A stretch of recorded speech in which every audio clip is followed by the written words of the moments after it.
are you? That's Sarah's spot up on the front row. So make sure We'd like to welcome you to the Layton Heritage Museum Centennial Lecture Series. And today's topic, as you can see, is Lost Industries. The presenter is going to be Bob Stevenson. And Bob is a great choice as a presenter for the Layton Centennial Lecture Series. He has strong ties to the city of Layton, and he loves the city and has lived here his whole life. Bob grew up, like I said, in Layton. He graduated from Layton High School. He attended Weber State, where he earned a degree in business administration. He then returned to Layton High School and for 2 years taught business classes at the high school. He then went on to work for Carnation and Nestle, and that's where he retired from. While doing that, he also ran his own construction company. Bob has given a lot of years of service to this community. He started as a volunteer firefighter, then he served on the city council for 10 years, and Bob also is a former mayor of Layton City. He currently serves as the Davis County Commissioner. Bob and his wife Lisa have 4 children and 6 grandchildren. Welcome, Bob, and thank you for being a presenter.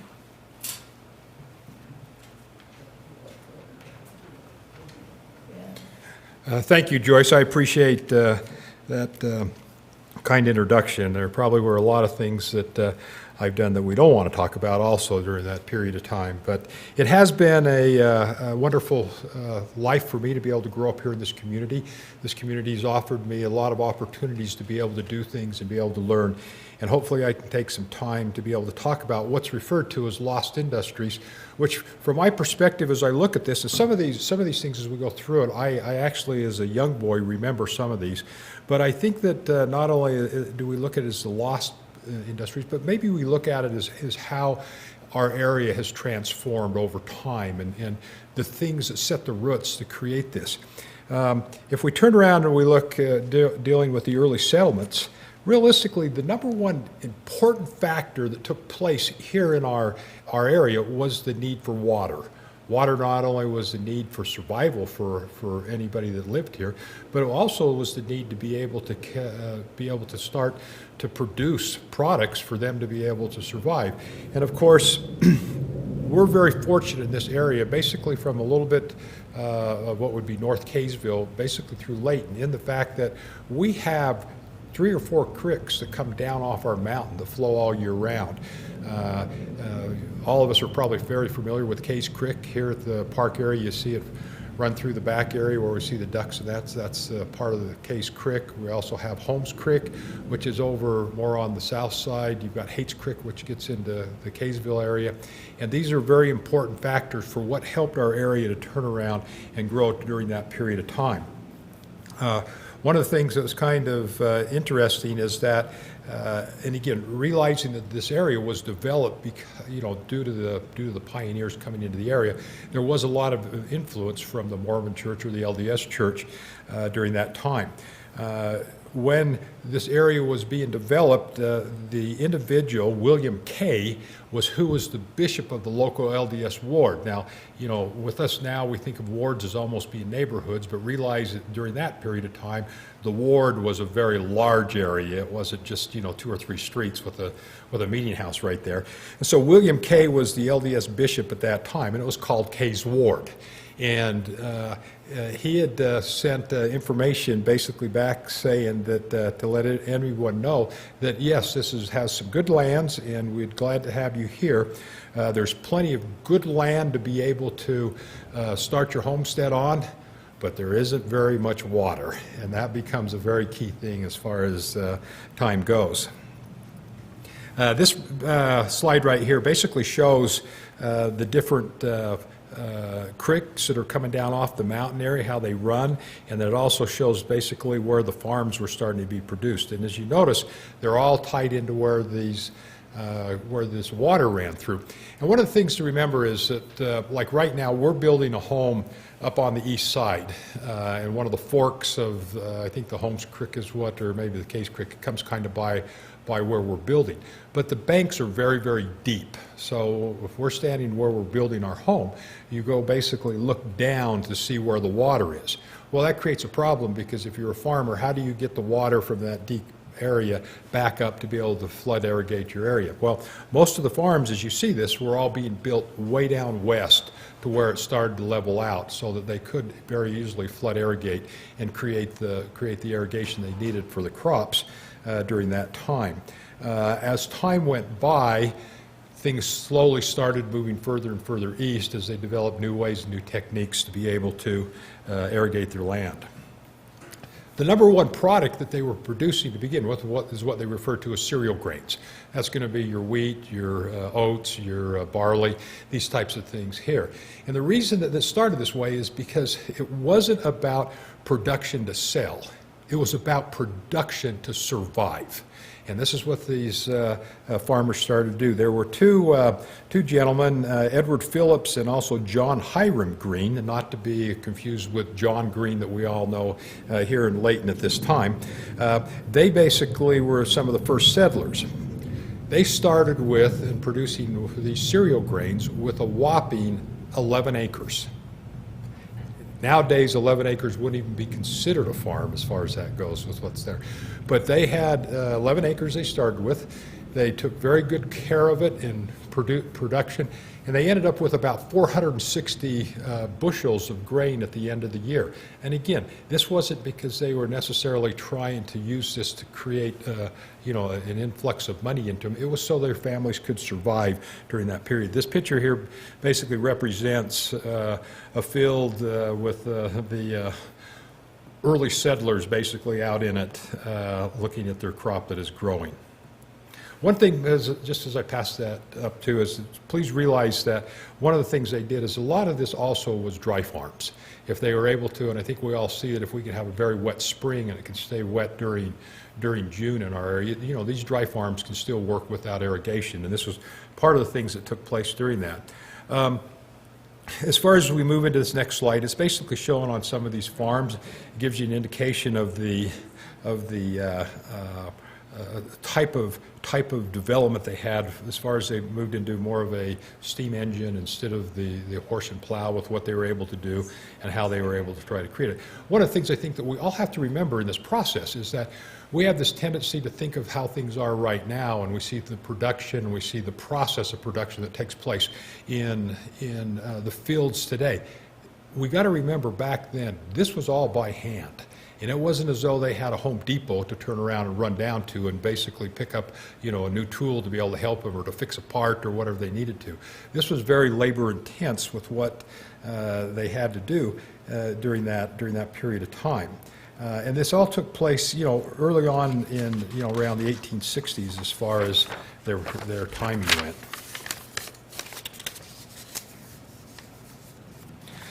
What took place, and this is one of the things that I think is actually really kind of interesting to me.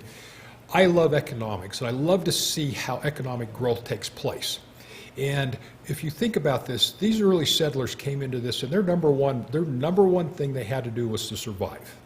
And as they survived and they started to learn and get smarter and figure out how to do more, they started to produce an excess.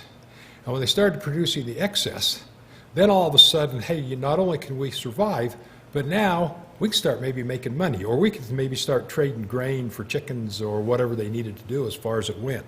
And so one of the problems once the grain comes is you have to be able to mill it. We all know as far as having the flour, you've got to basically break that grain down into that powder to be able to create it. And so some of these guys started thinking, well, you know what, there are so many acres, because this 11 original acres grew into hundreds of acres as more and more families started to settle into the area.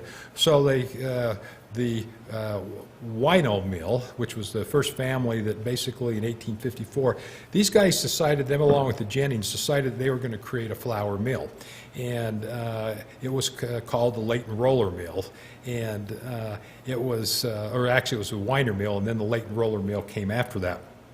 But these guys were able to create this. And I think one of the things that's kind of interesting on it as we look at these next couple of slides is the progression.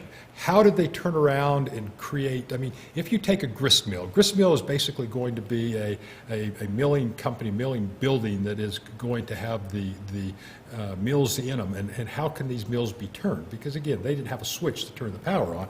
And so they would start, they would have started with realistically maybe a horse or an oxen that would turn the wheel, which grinds the gravel or the wheat. And so if I can kind of use my hands as an example on this, is that if this is the bottom stone, and this stone would be stationary, they would turn around and then put another stone on top of it, which was hooked into a gear that would basically turn. And then there would be like a hopper that could come down to throw the grain in between these. And as it rolled, the top and rolled on top of the bottom one, it would slowly, in a sense, crush it into a fine powder.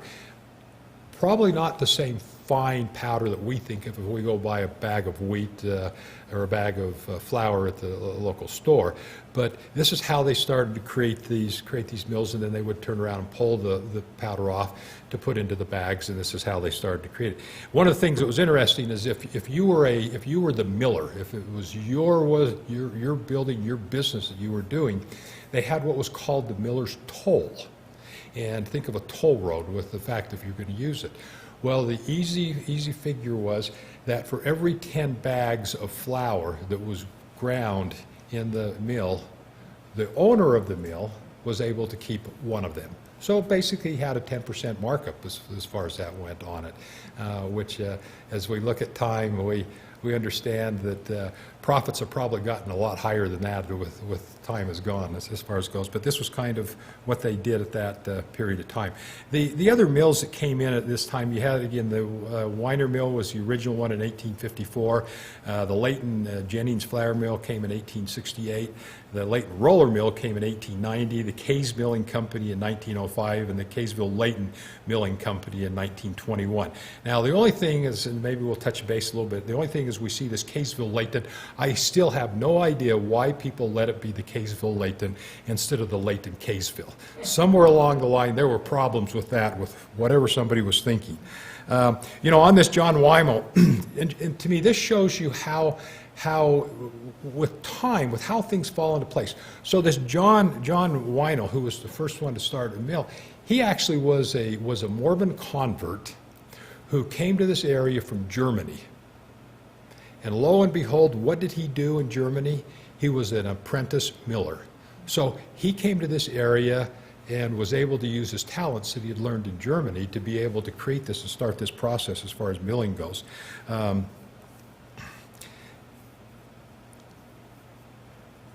The aspect of, I talked a little bit about the oxen twisting the mill. One of the things that they started to learn also, and again, this technology actually goes clear back into, you know, the late BC time period of the world, was that they turned the water wheel. And so one of the things in Kaysville with the creek, I think they at one time referred to it as a Spring Hollow Creek, they were able to turn around and create a water wheel, which is approximately, I think they figured about 4 feet wide, and it was circumference of it was about 20 feet. And again, it says we've seen water mills in different areas with the water cups as far as the water comes. Now, one of the things that becomes very important when you do the water wheels is you've got to have enough force to turn the rocks to create the flour. And so one of the things that they did find over there was that there was enough force or enough power behind the water to turn the wheel to be able to do it, which became a very, very important aspect with what they were doing at that time. This slide right here kind of shows you a little bit of the different things that took place, shows a picture of John, also shows the building that he used. Again, you can see right there where he's kind of got the mill sitting there on the right-hand bottom corner. Again, these mills basically served the area for 52 years, and as their production became more and more, they were able to turn around and create the ability to start to ship the product out of the area, so it became more and more profitable. Right here you can see over in Kaysville where the Mill Hollow Estates is, and on Mill Road basically, you can kind of see the remnants of the old water wheel that was there at that time, which is pretty cool that we're able to keep this heritage, be able to still see these things, around our area as far as goes, and we've been able to preserve it throughout time. On the LAYTON Jennings mill, again, it was established in 1868. They became the first one to basically produce a refined white flour. And I do not believe that is the same type of white flour that we see now when we purchase it at the store. But there were two things that took place that they were able to do. One was the fact that they were able to create a steam powered. So now we're seeing technology in man go from the fact of hand cranking something to an animal cranking it, to water cranking it, to now we've created the steam engine, or the ability to use resources to create the power that is needed to do this. The other thing that these guys did is these mills, their stones were exactly that. The rollers became rock, and they created these round rocks to be able to smash it. But then, lo and behold, somebody turned around and came up with a great idea. Can we make this out of metal? And so there became the metal rollers. And again, this became the next technology with what was there. Now, we all see as we go through life and we watch business and how things change, is that you can imagine that when you've got the LAYTON mill over here and you've got a mill in KAYSVILLE, and somebody comes along and says, okay, I'm going to outsmart all of you, because I'm going to spend about $30,000 and I'm going to put it into building this new mill, and we're going to be able to have the latest technology, and instead of creating this much flour on a daily basis, we're going to create this much. And then the other thing that took place right along with this, and this to me, as we watch technology change today, there's no question that was their technology changing then. It is archaic as it seems to us today, it was big time changes to them during that period of time. But there was a very key element that took place that really started to turn this into, in a sense, big business. And that was the railroad.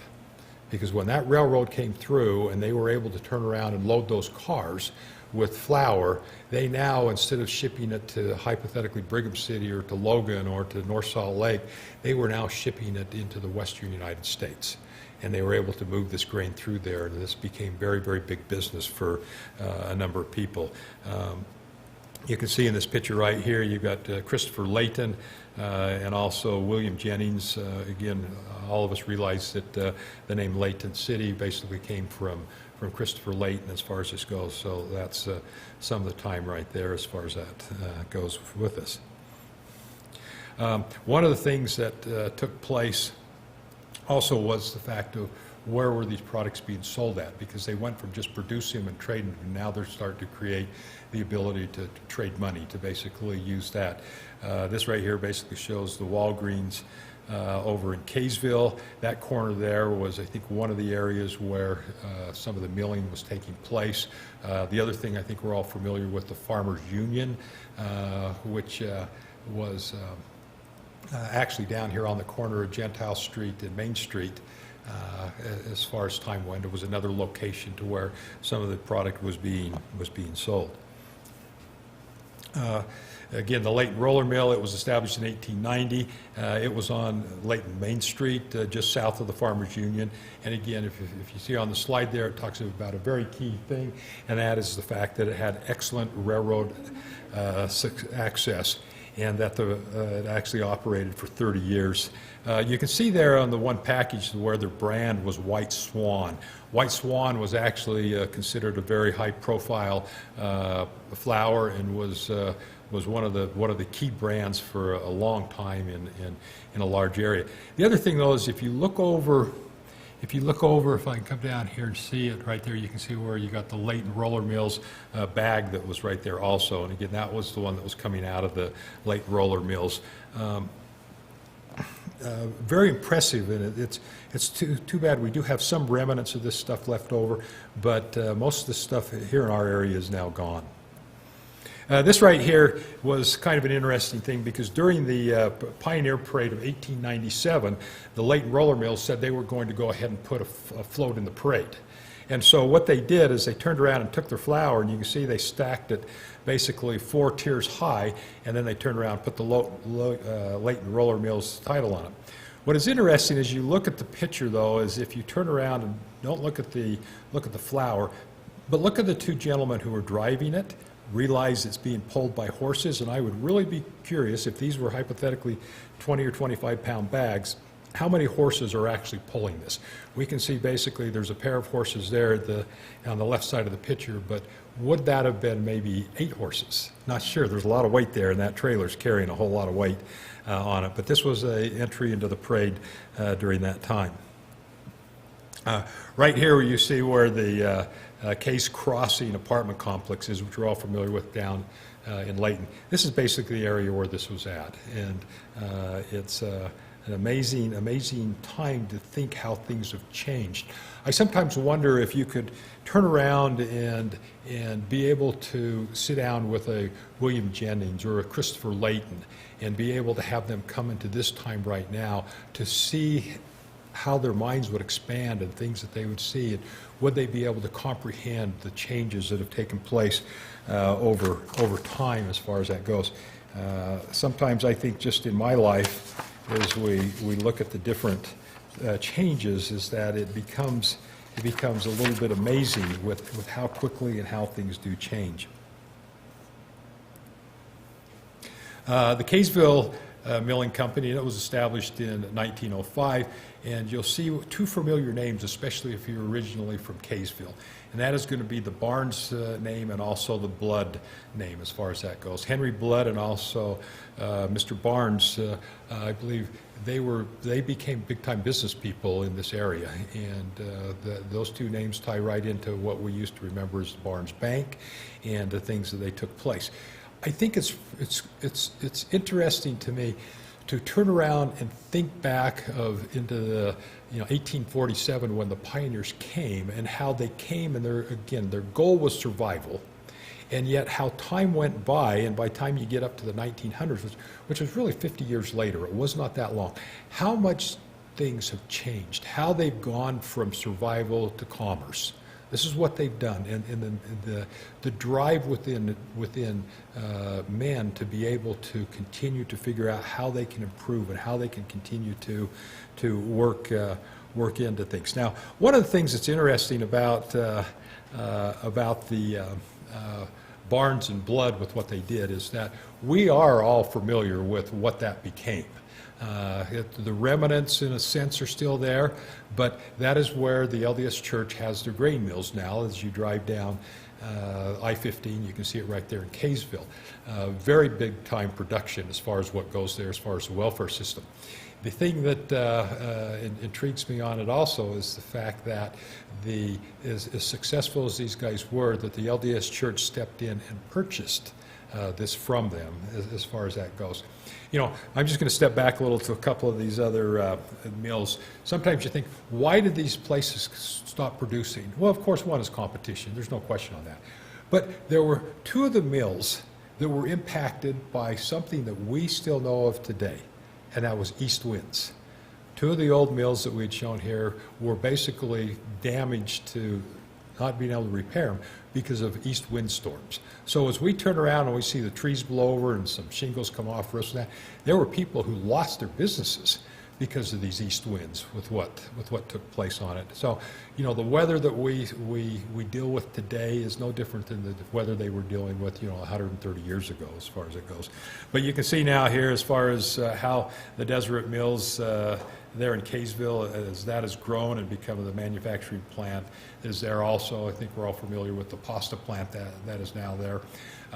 I think about the intensity of the labor that had to go into the milling of this grain back in the early days in comparison to the pasta mill. I had an opportunity when I was mayor of Layton to go over to the grand opening ribbon cutting of the pasta mill over there.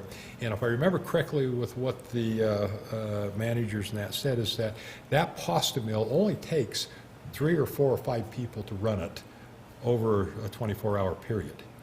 That is how automated we have come from thinking about cranking to now we're creating something like that with such little manpower. Again, you get into the Kaysville Layton Milling Company. This is again, where there was a company in Layton and also the one in KAYSVILLE. They decided to basically combine. They kept both places open during that period of time. Again, this is with the railroad tied in, and they were able to distribute, into 11 western states. And again, this plant was destroyed in the 50s by a fire, and it had operated for around, the group had operated for around 30 years of time, as far as that goes.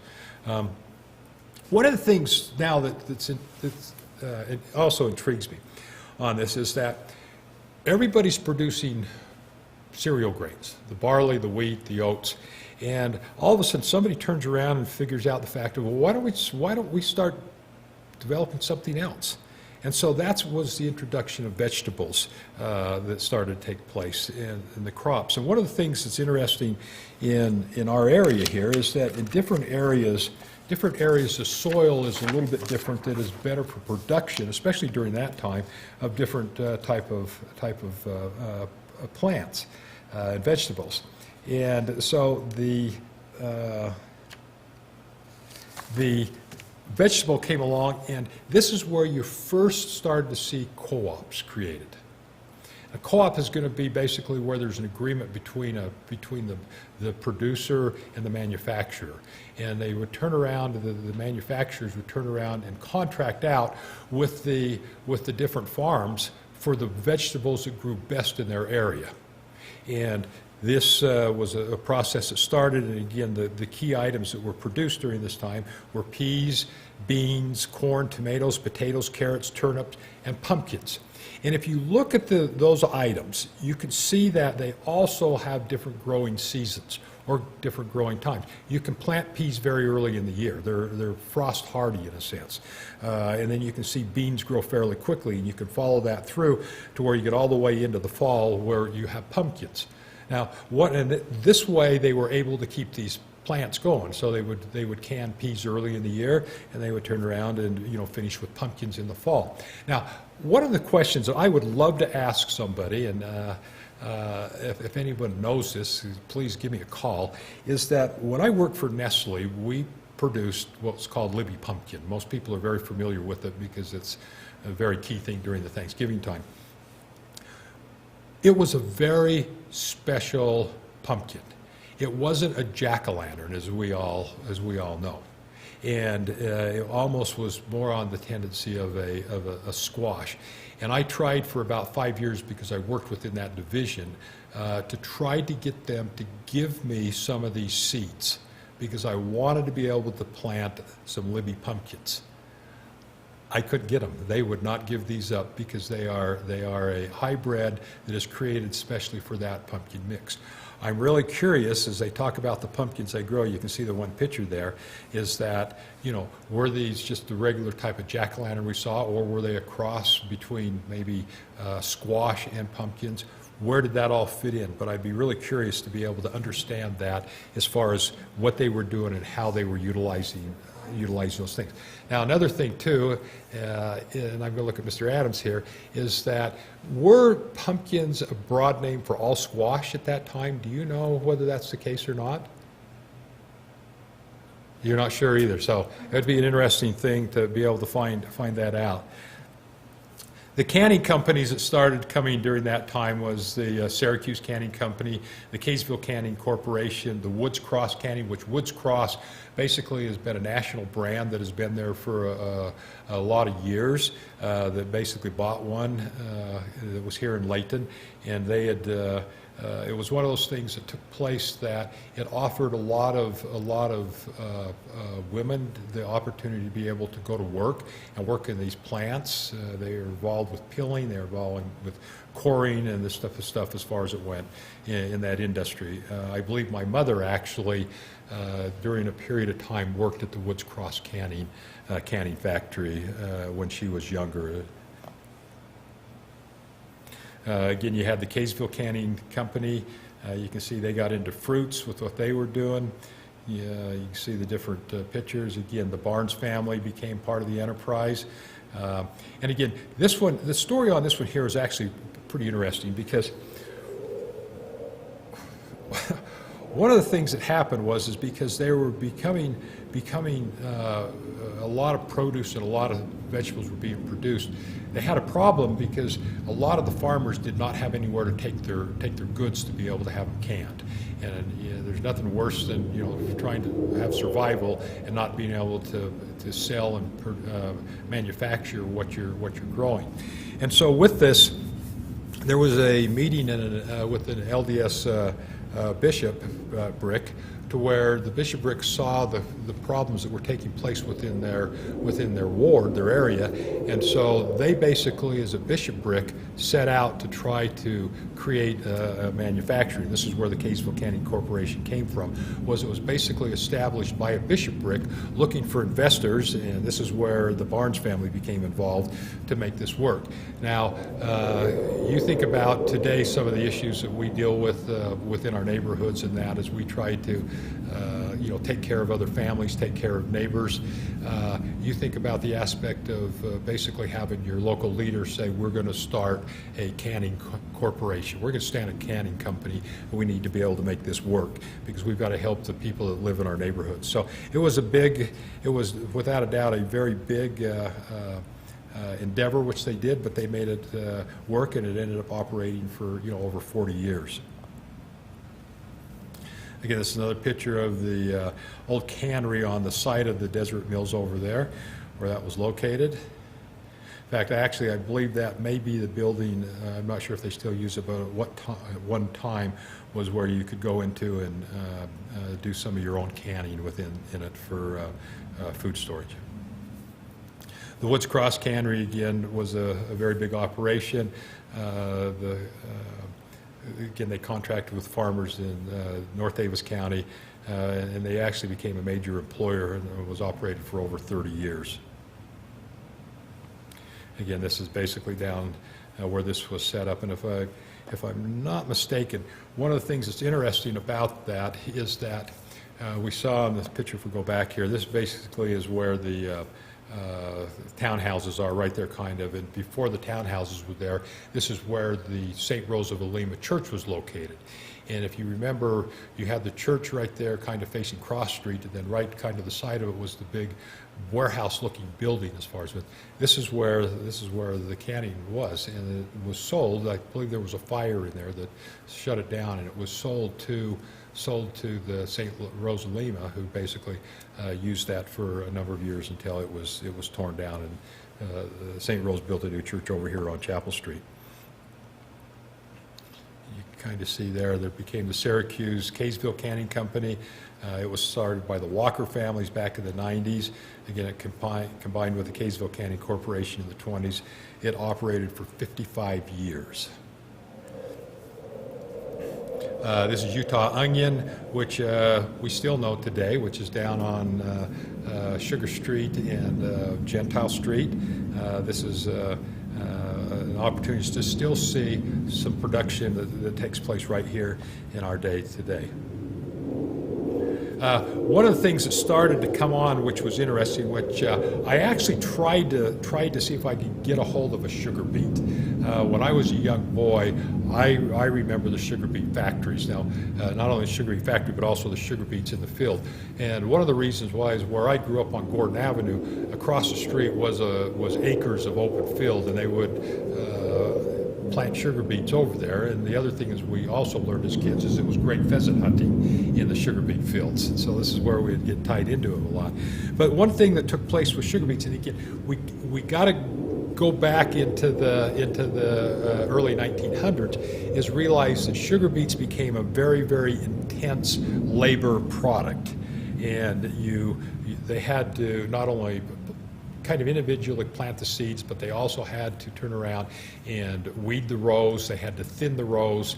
Then they had to, before they could harvest them, they had to top the green off the beet before they could turn around and basically get the product to be able to take to the plant. It was interesting in the fact that as the sugar beets became more and more important for the industry that we had here, was the aspect that they had to take them either down to Lehigh or they had to take them over to Ogden to try to get these things into the production. So that's where the Layton Sugar Company came in. And anybody, I think, that is probably at least 55, 60 years old should remember the plant when it was operating. As a young kid, I do remember. My father actually worked in the sugar beet factory when he was going to college after the war. As far as and I'll tell you just an interesting story on it. As the sugar beet factory finally closed down in the early to mid 60s. It basically became somewhat of a warehouse. Part of it was torn down, but when I was as Mrs. Brown had made notice, as a volunteer fireman, there was actually a fire down there in the warehouse, and I can remember that we had to cut a hole in the roof to be able to get into where the fire was to let it vent out. And at that time we had a ladder truck that was actually fairly new, and I was up on the top of this ladder truck, and the ladder itself was kind of leaning a little bit against the roof. Of course, it's stationary back to the truck, but this part of this roof gave way. And as it gave way, this ladder bowed down with I'm on it going like this into the hole of the roof. And I mean, I have to admit, it scared the living dickens out of me as far as that went. But of course, we're tied to the ladder or hooked to the ladder, so realistically you couldn't fall into the hole. But that was, I think, what basically started to become the demise of the building. And I believe the Jerry Stevenson family ended up buying that area down there. And again, we're very familiar now where we have those commercial buildings and that down there in that area. But the sugar beet factory became very big. At one point in time, it was the largest employer in Davis County. It helped basically keep everything close by here to where the farmers could create the beets, and they were able to take them right there to this plant in Layton City. These are some interior pictures as far as the sugar beet factory does. I can remember just barely being able to go in and see some of these things as a very, very young kid, as my father would have taken me down there through this plant. It was always intriguing. I can still remember the stacks, and that you'd see the smoke and that coming from the stacks at the production time. The picture that you see right here in the top right-hand corner, that is actually the staff who worked there at the closing. Those are the people that were in the plant. It would be kind of interesting to know the names and know exactly who they are at this time, because I'm sure we'd probably know a lot of the families that were involved there. Again, this is down where the sugar beet factory was, again on Marshall Way and Sugar Street, and I think we're all familiar with those buildings down there, kind of by where BMC Lumber is, and also I think Boeing has a building right there at the same place. One of the other things that took place also was there was a ranching and a sheep industry. When I was a kid growing up, my grandfather and grandmother on my dad's side had a farm located down in West Layton, and it was always fun to go down there because my grandmother had sheep. They always had some cattle, and then they also, raised the crops on the acreage that they had. And I can still remember, as far as the sheep business went, that in the springtime we would go down there and watch I'm not even sure what their title is, those who cut the wool off the sheep. We could go down there and watch them shear the sheep and take that off because they were going to take it to market. We would know that the cattle would turn up missing, which they were going to market also. But it became very, very big-time business. I can remember the corn silos, how they grow a lot of field corn, which we see very little of anymore, especially in our area, to where the corn silos would be there to where they could use it for feed for the cattle. But it was a very, very big market that we had, realistically for almost 100 years. And the thing is, it wasn't as though you had ranchers who like today, that have hundreds of head of sheep or head of cattle. There were a lot of times all the farmers that had small herds. and that they would all come together. But there were some big ones that existed, but there were thousands of carloads of animals that were sent to the eastern markets each year out of this area. One of the things, too, is I remember as a kid that we would find, if we were out kind of exploring as little boys, we would find sheep herder camps. And they'd have their little kind of trailers that were, pulled by a horse a lot of times. And, their little camp in it to where they'd stay, and then you'd find their herds of sheep. And this was right here in our area. It wasn't as though we were going very far. The Wasatch Front up here was a very big area for grazing in that, because of the fact that the development that we see today was not there. If we look back in time, we have to realize that Layton City itself, was, really a couple hundred people to begin with, and that it has grown, but it really did not take that growth and that development, especially on the east side, until really into the 70s is when that was there. So there was a lot of still agriculture that was taking place during that time. Again, I think all of us remember the Harris Dairy as far as that goes. I mean, that was just right up here on Antelope Drive, to where they produced milk products up there for a lot of years as we were growing up. The sheep and wool, again, was one of the things that was very, very important. You can see right there on our slide where it says it was easier for farmers to raise, 10 to 20 sheep in Layton and, get tied into selling their wool and their products as far as that went. And again, they used the area right up here as far as what became their summer range as far as that time went. I think this next picture right here is quite interesting, because the picture you see here on, which is my right-hand corner, is actually over there kind of by Cherry Hill. And that's basically where you can see all the sheep that basically were being, I think that's where they did a lot of the shearing as far as that goes. You can see the picture on the left-hand side where they're leading the sheep down the road because of it. I have no memory of ever seeing that in our area here like that, but that just shows you how many sheep that existed and how many people were raising them here in our area.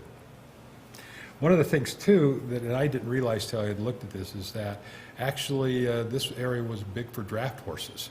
I do remember, again, as a kid, seeing different areas to where there were the big draft horses as far as it goes, but this area was very big as far as producing those horses for a lot of years until basically they started to fall out of need because of the development of the engines as far as that went. But as you read there on the slide, you'll see where it says basically, there were saddle horses sold to the U.S. Army and the cavalry. Draft horses often were used after the introduction of tractors. And so it was a very big business here also in Davis County. This just shows you different examples of how the products were being used as far as the horses. I think the center picture right there that basically shows the two draft horses pulling the hand plow. It's hard for me to even picture somebody, having to get up at 4:30 in the morning to go out and plow their field that way. I mean, it would have had to have been either it was just a way of life, or it'd have to be depressing, especially if you had a whole lot of acreage. And again, you take that picture right there, how would it be to be able to have that gentleman come in here and talk to us and be able to look and see how things are done today in comparison to how they were doing it during that period of time. And it shows how things change. And it also, I think, teaches us one thing too, is what is going to happen 100 years from now? What are the people who are going to be maybe standing in this building, if it's still here, going to be talking about our day? Is our day going to seem as archaic as what people were dealing with then? What are the advancements going to be like? It'll be very, very intriguing that hopefully after we've left this world, we're able to watch and see how man continues to develop and what their technology and their ways to accomplish things. One of the things is why did this all go away? What was the factor, what was the main reason that all of a sudden the growth came and these types of jobs went away? What? Hillfield. It became the war. World War II came, and Hillfield was brought in, I think in 1944, if I remember correctly, is when the base first started. And we also had the Navy base that existed. So we had these two bases here. And what started to happen is that as kids were growing up and people started to realize that they could turn around and get a job and be able to receive benefits, be able to receive an income that's coming in on a weekly or monthly basis, to where we were able to accomplish that. And people started to leave the aspects of farming and ranching and started to move into basically becoming a laborer. And it is, as we've seen now, the growth and everything that we have here. I mean, Hill Air Force Base, I think right now, just the base itself has, between civilian and the military jobs up there, I think around 26,000. If you turn around and you take the amount of jobs that are tied into this from the outside, they figure there's another 30,000 jobs that are tied in. Now, if you take each one of those jobs and say those are a family, it tells you how many people this impacts throughout our entire area. And one of the things that I learned through going through a process last fall, I had the opportunity to go up and meet with the Utah State University's president and some of the different directors of the departments. And one of the gentlemen I was able to meet with was the director over their aerospace area up there. Excuse me, I asked him, I said, so as far as this goes, how much tie do you have with Hill Air Force Base? And he says, we have a major tie with Hill Air Force Base. And he says, we have a major tie with the Space Agency and all these different things we do. And I said, you know, that is actually really cool. I said, how many people work for you? And I was expecting him to say, you know, we have 33 people or 48 people.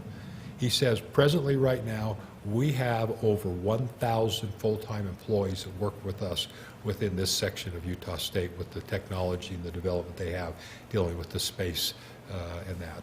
And again, it just shows you that this impact of what the base has as far as our economy goes reaches from the northern part of the border all the way heading south a long ways. And it's why it's so important, but it's also why all these industries have changed. But I do think that one of the things that is still good, and this is one of the things I think with Layton City, and as we celebrate you know, the Centennial, I think we have to hopefully be able to protect a lot of the things that we have here. And I think that the city governments that we've had have kept this attitude, and that is the fact that growth is good and growth wants to be controlled. But don't ever let growth overtake your heritage. Right now, we still have the ability here in Layton to take our kids or grandkids, for young people, their dates, and be able to, in the fall, go down to some of the farms on the west side of town and still be able to hand-pick tomatoes or hand-pick beans or hand-pick whatever produce is there. We still have the ability to have fresh stands as far as where you can buy corn or squash, different vegetables. We also have the ability during October to be able to go on rides to where we can take the kids and be able to go out and hand pick your pumpkins out of fields. These are very important things that realistically all go back to what the original heritage was in this community, in this area. I do not believe we ever want to lose that. We want to, in a sense, with whatever cost, to be able to maintain our ability to keep that heritage and allow our kids, our grandkids, our great-grandkids to be able to have a little bit of a taste of what takes place on those farms, because this is where it all started, and it's very important. One other thing I want to point out. As far as in Layton City goes here, we are very, very fortunate because of the water systems that we have. As we talked about these early irrigation systems and what they were able to do and why they were able to move further and further east, is because they learned and understood the importance of holding water in a spot. We in Layton have Hobbs Pond, we have Company's Pond, we have Andy's Pond. We've been able to create these reservoirs that sit up on these sides that these creeks flow into. Drive around the Wasatch Front and see if you can find any other areas that have a water system and these holding areas like we do. They really don't exist. And we in Layton have to be very, very protective of this water, that we basically maintain it, not only for our irrigation, but to continue supplying these fields and for the future growth. We do also have wells that we've been able to drill and use, and also the Weaver River water that we're able to pick up. But this water system that we have, where this all started, is still a very, very key factor of what we will have to have in this city for 100, 200 years from now, is to keep the life flowing in this area of the county. Again, I'm grateful for the opportunity to be able to come in here. I do love this city. It's been one of those things that I've thoroughly enjoyed my entire life. I had many opportunities to move out of the area, and I've always refused to, because the fact that this is my home, and this is where I want my home to be my entire life. With that, I thank you for the opportunity. I thank the Layton Museum for asking me to share a few minutes with you, and please, everyone, have a good day.